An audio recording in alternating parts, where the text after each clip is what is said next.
Hello दोस्तों, welcome to our YouTube channel. तो अपन आज नेक्स्ट पार्ट लेके आया हूँ मैं मोस्ट इम्पोर्टेंट गोल्डन पॉइंट्स का, जिसके बारे में अपन डिस्कस करेंगे। तो आपको पता होगा अपन ने नेक्स्ट पार्ट में दो पार्ट में अपन डिस्कस किया था कम्युनिटी के ऊपर। दोनों पार्ट आप देख सकते हैं प्लेलिस्ट में जाके। नेक्स्ट जो थर्ड पार्ट है अपना वो है फार्मेकोलॉजी गोल्डन पॉइंट्स की पॉइंट्स हैं। बेस्ट ट्रिकी के साथ में मैं बताऊँगा कि ड्रग्स को कैसे याद रखना है और ड्रग्स कहाँ पे यूज़ होती है। तो Rajasthan CHO, MP CHO, UP CHO, CRPF के लिए काफ़ी इंपॉर्टेंट होने वाले हैं सारे जो क्वेश्चन बनने वाले हैं, वो मैं बताऊंगा 1 बाय 1। तो बढ़ते हैं अपने वीडियो की ओर। नेक्स्ट अपना जो फर्स्ट जो मोस्ट इम्पोर्टेंट गोल्डन पॉइंट्स रहने वाला है, आपने सुना होगा pin point प्यूपिल seen in. Pin point प्यूपिल कौन कौन सी कंडीशन में देखने को मिलती है, तो मैं आपको शॉर्ट ट्रिक के साथ में बता रहा हूँ। तो आपको याद कैसे रखना है पिन पॉइंट प्यूपिल, आप देख सकते हैं इसके अंदर में डायग्राम में शो किया हुआ है पिन पॉइंट प्यूपिल किस टाइप से दिखती है। तो ओपियम्स पिन पॉइंट जो प्यूपिल होती है वो कैसे आपको याद रखनी है। आपको एक ट्रिक याद रखनी है, OCP से आपको याद रखना है। ओ से याद रखना ओपियम्स, ऑर्गेनोफॉस्फेट्स और poisoning, organophosphate poisoning and opium से पिन पॉइंट प्यूपिल देखने को मिलती है। एंड सी से carbamate and carbolic acids poisoning. C से याद रखना आपको carbamate and carbolic acid poisoning पे आपको पिन पॉइंट प्यूपिल दिखेगी। नेक्स्ट जो पी पे है पेंटिन्स हेमरेज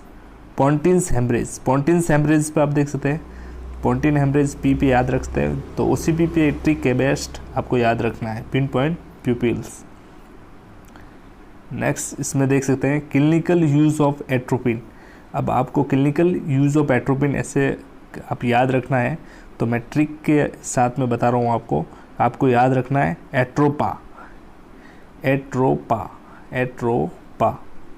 एट्रोपा से याद रखना है आपको बेस्ट ट्रिक। ए से याद रखना एज मीडियाट्रिक्स साइक्लोप्लेजिक।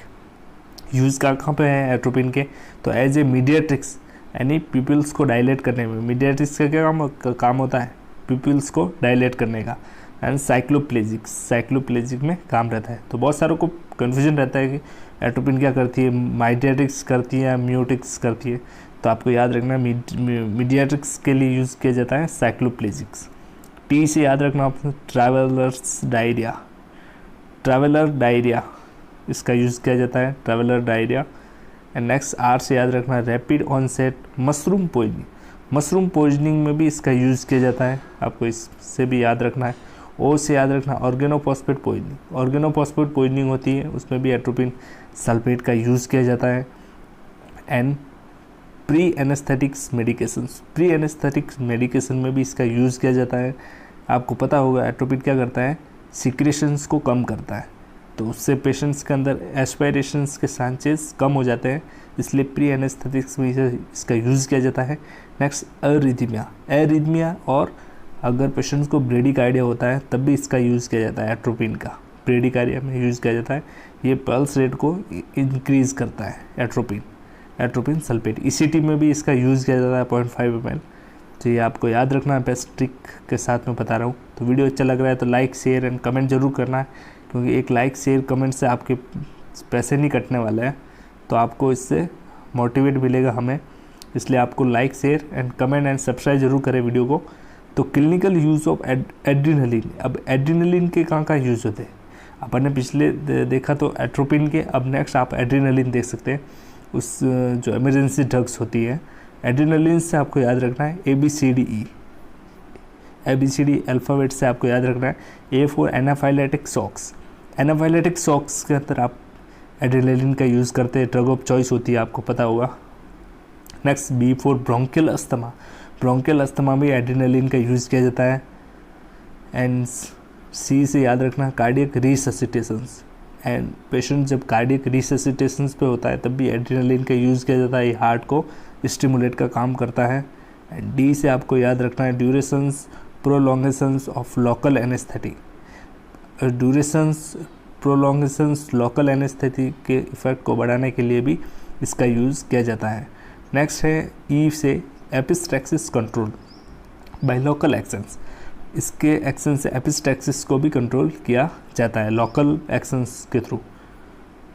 तो ये तो थे एड्रेनलिन के यूज़। नेक्स्ट मोस्ट इम्पोर्टेंट, काफ़ी इम्पोर्टेंट होने वाला है। मैं आपको बस ट्रिक के साथ में बता रहा हूँ, आप कभी नहीं भूलोगे, तो आपको याद रखना, ट्रिक के साथ में याद रखना। Side effects of lithium. Side effect of lithium, अब लिथियम का नाम आपने काफ़ी बार सुना होगा, एम्स में भी इससे रिलेटेड बहुत सारे क्वेश्चन आते हैं, तो आपको रिमेंबर रखना है, लिथियम से ही आपको याद रखना है। लिथियम से आपको याद रखना है, जैसे एल आई से याद रखना, लिथियम से ल्यूकोसाइटोसिस। लिथियम के साइड इफ़ेक्ट क्या होते हैं? ल्यूकोसाइटोसिस करता है, इंक्रीज ल्यूकोसाइट्स, ल्यूकोसाइट्स के जो नंबर्स हैं उनको बढ़ा देता है। नेक्स्ट टी से याद रखना आपको, ट्रेमर्स एंड थर्स्ट इंक्रीज। ये क्या करता है? ट्रेमर्स करता है और थर्स्ट को इंक्रीज करता है, क्योंकि ये सोडियम लेवल को डिक्रीज करता है। एच से याद रखना है, हाइपोथायरॉयडिज्म। लिथियम क्या करता है? हाइपोथायरॉयडिज्म। तो हाइपोथायरॉयडिज्म वाले को पेशेंट को कभी नहीं देते लिथियम। नेक्स्ट आई से याद रखना, इंक्रीज यूरिन आउटपुट। लिथियम क्या करेगा? इंक्रीज यूरिन आउटपुट, क्योंकि ये जो सोडियम होगा उसको बॉडी से एक्सक्रीट करता है, तो सोडियम के साथ में वाटर का भी एक्सक्रीशन होता है, तो वाटर का एक्सक्रीशन होता है, इंक्रीज यूरिन आउटपुट का बढ़ा देगी, तब क्या होगा? इसमें थर्स्ट कंडीशन देखने को मिलेगी एंड इंक्रीज पॉलीयूरिया देखने को मिलेगा। एम से याद रखना आपको, मदर टू चाइल्ड टेरेटोजेनिसिटीज। मतलब ये क्या करता है? वर्टिकली ट्रांसमिटेड होके बेबी में टेरेटोजेनिक इफेक्ट लाता है। कॉजिंग क्या करता है? Fetal goitre and cardiac anomaly cause करता है। तो क्वेश्चन पूछा जाएगा एग्ज़ाम के अंदर कि लिथियम प्रेगनेंसी में दे सकते हैं या नहीं देते हैं, तो आपको अवॉइड करना प्रेगनेंसी के लिए। और क्या करता है? ये goitre and cardiac anomaly cause करता है। Next very important, side effect of phenytoins. Phenytoin के side effect most of exam में पूछा जाता है, एम्स दिल्ली में भी काफ़ी बार पूछा गया है। फेनिटोइन के साइड इफ़ेक्ट आपको पता होना चाहिए। रिमेंबर, फेनिटोइन से ही आपको याद रखना है, बस ट्रिक है, कोई नहीं बताएगा आपको, ओनली नर्सिंग सक्सेस पॉइंट से ही आपको ऐसी ट्रिक्स मिलेगी। फेनिटोइन से आपको याद रखना है, फेनिटोइन से पी से plasma level monitoring is required. इसके साइड इफेक्ट क्या होते हैं? प्लाज्मा लेवल मॉनिटरिंग करनी पड़ती है इसके अंदर। एस से याद रखना है, हाइपरट्रॉफी करता है गम की and gums and hyper sensitivity cause करता है। Hypertrophy and hyper sensitivity cause करता है। ई से याद रखना है, enzyme inducers and epigastric pain cause करता है। एन से याद रखना, न्यूट्रोपेनिया कम कॉज करता है, मतलब जो न्यूट्रोपेनिया है उसको होती है उसको कम करता है, न्यूट्रोपेनिया कॉज करता है। वाई से आपको याद रखना है, यंगर पेशेंट्स के अंदर ये क्या करता है? हर्स्टिज्म कॉज करता है एंड एक्ने में अक्कर और एक्ने डेवलप करता है। जो आपने देखा होगा छोटे छोटे दाने बन जाते हैं पॉइंट्स। एंड हर्स्टिज्म क्या होता है? जो मेल कैरेक्टर होते हैं वो फीमेल्स के अंदर, जैसे डैडी मुचाना एंड फेस पे हेयर डेवलप होना एंड वॉइस है वो भारी होती है, हर्स्टिज्म।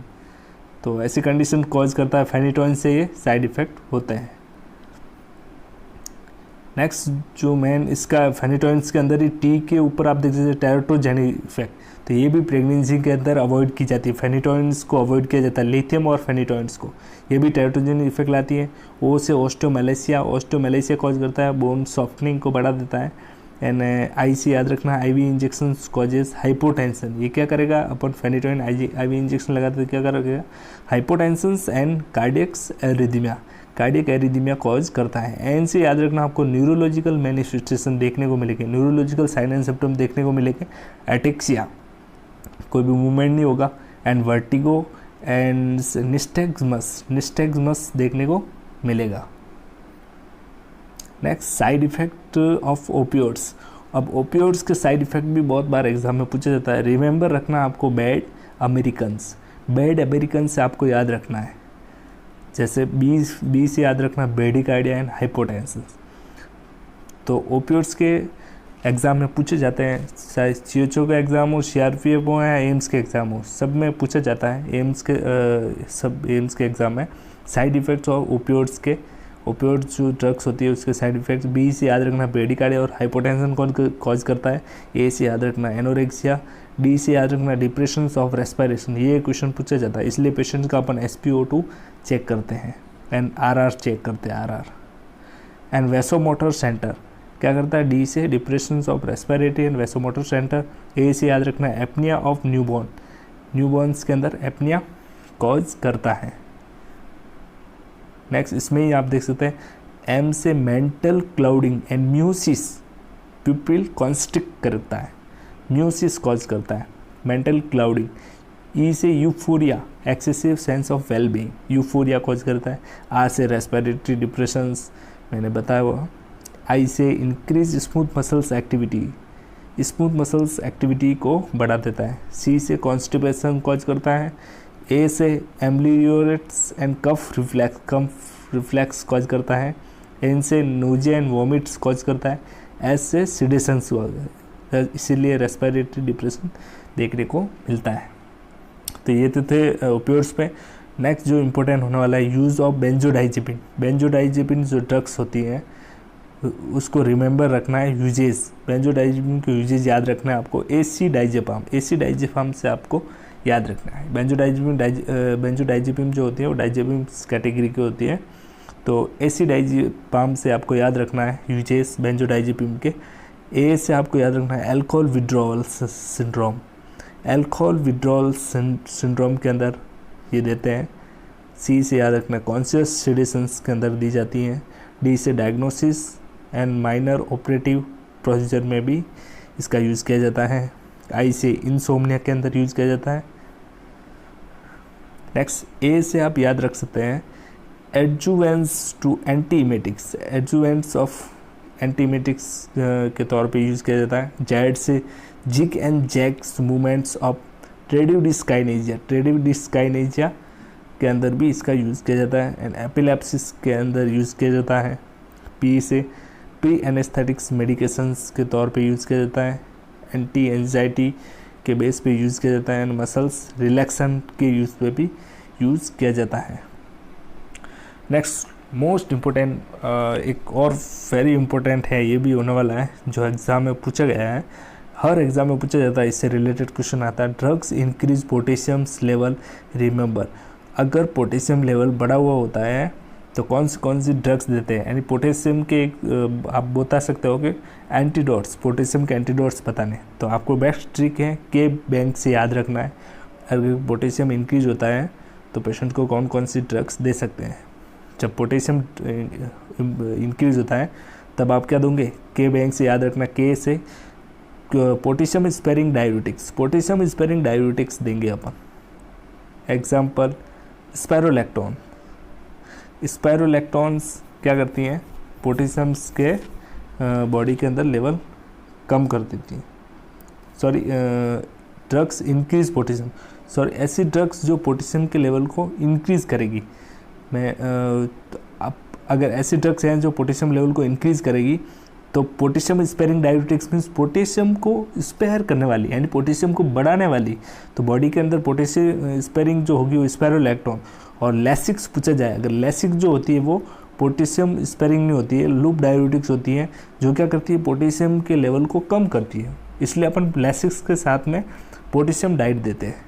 तो इसमें आपको याद रखना है ऐसी ड्रग्स जो पोटेशियम के लेवल को बढ़ाती है, कौन कौन सी। पोटेशियम के बैंक से आपको याद रखना है potassium sparing diuretics, spironolactone. Beta blocker, B से याद रखना बिटा ब्लॉकर्स भी बढ़ाती है पोटेशियम का लेवल। ए से याद रखना एसी इनिबिटर्स भी बढ़ाती है, एंजियोटेंसिन कन्वर्टिंग एंजाइम। एन से याद रखना एनसेड्स जो non steroid anti inflammatory drugs होती है वो भी पोटेशियम लेवल बढ़ाती है। एन के से याद रखना पोटेशियम सप्लीमेंट जैसे बनाना है या कोकोनट वाटर है। और एक में पूछा जाता है अगर पोटेशियम लेवल अगर बॉडी के अंदर इंक्रीज होता है तब भी पूछा जाता है, मोस्ट ऑफ क्वेश्चन बनता है अगर पोटेशियम इंक्रीज होता है बॉडी के अंदर तो अपन देते हैं GI drip, glucose plus insulin drip देते हैं पेशेंट्स को। तो ये एग्जाम में पूछा गया है और पूछा जाता है ग्लूकोज प्लस इंसुलिन ड्रिप देते हैं अगर पोटेशियम का लेवल बढ़ा हुआ होता है। और इसके साथ में पोटेशियम जो होता है के बाइंड ससेट भी देते हैं, के बाइंड ससेट आता है वो भी देते हैं।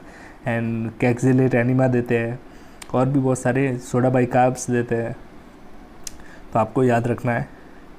Next, drugs use in CHF congestive heart failure. Congestive heart failure के अंदर कौन कौन सी ड्रग्स यूज़ कर सकते हैं, तो आपको डी से याद रखना है। अपनी ट्रिक्स क्या है, डी से digitalis, digoxins and digitoxics. Digoxin and digitoxin जो अमाइनो ग्लाइकोसाइड्स होती है वो यूज़ करते हैं। और डी से याद रख सकते हैं डोपामिन्स एंड डोबिटामिन्स। डी से याद रखते हैं dilators of arterioles and venules. Arterioles and venule को डायलेट कौन करता है, AC inhibitors and nitrates. D से याद रख सकते हैं डायबिटिक्स भी हार्ट फेलियर के अंदर देते हैं। एंड जो distress and amrinones and milrinones ये भी हार्ट फेलियर के अंदर दी जाती हैं। Next, very important, drugs can cause gynaecomastia. कौन कौन सी ड्रग कॉज करती है gynaecomastia? Means female character in male persons, male के अंदर फीमेल कैरेक्टर, जैसे इंक्रीज ब्रेस्ट डेवलपमेंट एंड इस टाइप से जो सिम्टम्स हैं वो दिखते हैं मेल के अंदर। तो कौन सी ड्रग्स कॉज करती हैं? डिस्को याद रखना आपको, डिस्को से डिगॉक्सिन्स, आई से आइसोनियाजाइड्स, एस से स्पाइरोलैक्टोन, सी से सिमेटिडीन, ओ से oxytocins. Next, very important, magnesium sulphate को के बारे में कुछ बताने जा रहा हूँ मैं, वेरी इंपॉर्टेंट। मैग्नीशियम सल्फेट खुद MgSO4 बता रहा है। MgSO4 एम से मसल्स रिलैक्सेंट, क्या करती है, मसल्स रिलैक्सेंट। ये क्या करती है, मसल्स को डिप्रेस करती है। और जी से GFR डिक्रीज़ करती हैं। एस से इंक्रीज डिक्रीज़ ये करती है सिस्टोल प्रेशर को डिक्रीज़ करती है।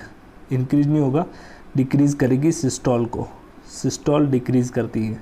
नेक्स्ट, ओ से याद रखना ऑक्सीजन्स चेक, ऑक्सीजन को चेक करेंगे। एंड 4 यूज़ करते हैं, use for pre eclampsia, drug of choice होती है प्री एक्लेम्सिया। तो ये मैग्नीशियम से रिलेटेड वेरी इंपॉर्टेंट पॉइंट्स हैं जो आपको याद रखने हैं। नेक्स्ट, कुछ वेरी इंपॉर्टेंट जो एंटीडोट्स हैं जो एग्जाम में पूछे जाते हैं बार बार, वो बताने जा रहा हूँ मैं। जैसे हिपेरिन का पूछा जाता है, हिपेरिन का एंटीडोट आपको मालूम होगा प्रोटामाइन सल्फेट, आपको याद रखना है। वारफेरिन का एंटीडोट पूछा जाए, विटामिन के होता है। एस्पिरिन का एंटीडोट पूछा जाए, एसिटाइल सैलिसाइक्लिक एसिड होता है। MgSO4 का कैल्शियम ग्लूकोनेट होता है। ऑर्गेनोफॉस्फेट का एट्रोपिन होता है। तो ये कुछ इंपॉर्टेंट एंटीडोट है जो आपको याद रखने हैं, एग्ज़ाम में पूछे जाएंगे। तो थैंक्स फॉर वॉचिंग। तो आपको चैनल अगर अच्छा लग रहा है तो साथ ही साथ चैनल को रेड कलर का बटन दिख रहा होगा उसको दबाएं और साथ में बेल आइकन को दबाएं और वीडियो को शेयर करें, लाइक करें और कमेंट करें ताकि मैं और भी अच्छे वीडियो आपके लिए लेके आऊँगा। Thank you friends.